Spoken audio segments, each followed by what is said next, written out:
नमस्कार प्रिय विद्यार्थियों, आज हमारे अध्ययन अध्यापन का विषय रहेगा कहानी के तत्व।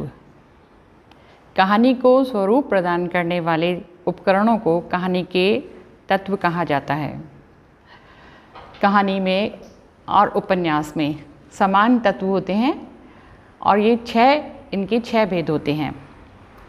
पहला है कथा वस्तु और कथानक, दूसरा है पात्र या चरित्र, तीसरा है संवाद या कथोपकथन, चौथा है देशकाल वातावरण, पांचवा है भाषा शैली और छठा है उद्देश्य। कहानी इन्हीं छह तत्वों पर आधारित होती है और इन छह तत्वों के समावेश से ही कहानी योजनाबद्ध तरीके से पाठकों के सामने आती है और लिखी भी जाती है। हम सभी जानते हैं कि कहानी का मूल प्राण तत्व उसका कथानक होता है। कथानक किसी भी तरह का हो सकता है और कथानक में क्या क्या चीज़ें होनी चाहिए, किस चीज़ का समावेश होना चाहिए, ये हम देखते हैं कि इसमें विशेष बिंदु कौन कौन से होंगे। कथानक हमारा इतिहास से संबंधित भी हो सकता है। पौराणिक कथा को भी आधुनिक कथा के साथ जोड़कर हम लिख सकते हैं। लोक जीवन के किसी महत्वपूर्ण घटना का आधार बिंदु हो सकता है।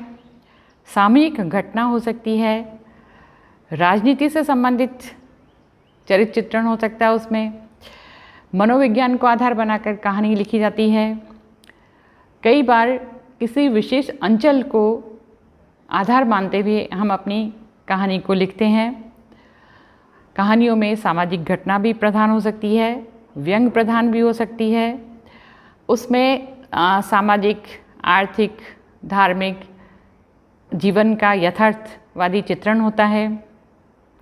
कहानी में कल्पना का समावेश होता है, लेकिन कल्पना का समावेश होने के साथ ही उसमें यथार्थवादी चित्रण भी होना चाहिए।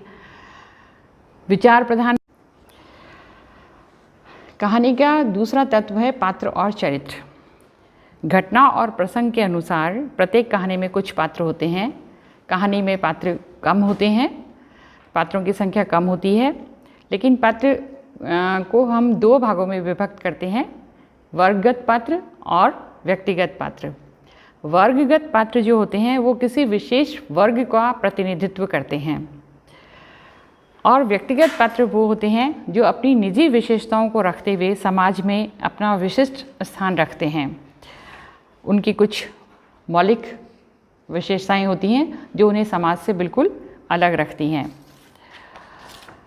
कहानी को आगे बढ़ाने के लिए संवादों की आवश्यकता होती है और संवादों में किस तरह के संवाद हो जिससे कहानी में रुचि बनी रहे और कौतूहल उत्पन्न होता रहे और अंतिम चरम सीमा तक पहुंचने के लिए कहानी को सुनने वाले उत्सुकता बनाए रखें।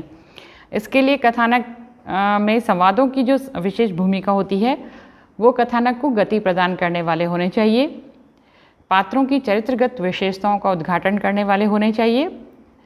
संवादों से नाटकीयता उत्पन्न होनी चाहिए जिससे कि पढ़ने वाले में एक कौतूहल रहे, मन में उत्सुकता रहे।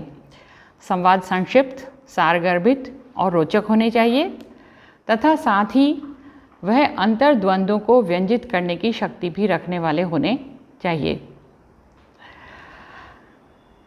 संवाद के बाद हम जिस कहानी की रचना करते हैं उस कहानी का वातावरण कैसा है, वो किस देश काल के लिए लिखी गई है, इसका भी संवादों पर असर होता है।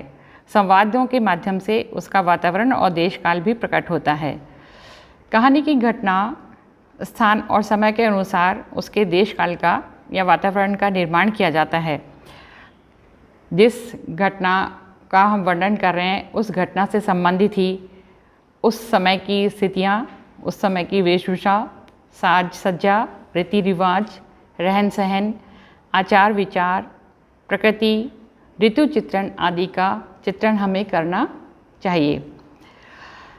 इसके बाद आती है भाषा शैली। कहानी को बढ़ावा देने के लिए, आगे बढ़ाने के लिए उसमें भाषा का महत्वपूर्ण स्थान होता है। कहानी की विशेषताओं को जाहिर करने के लिए उसमें मुहावरे और कहावतों का प्रयोग होना चाहिए। भाषा सरल, सहज और रुचिपूर्ण होनी चाहिए। सरस संवादात्मकता होनी चाहिए। छोटे छोटे वाक्यांश होने चाहिए। कल्पना चित्रों का निर्माण होना चाहिए।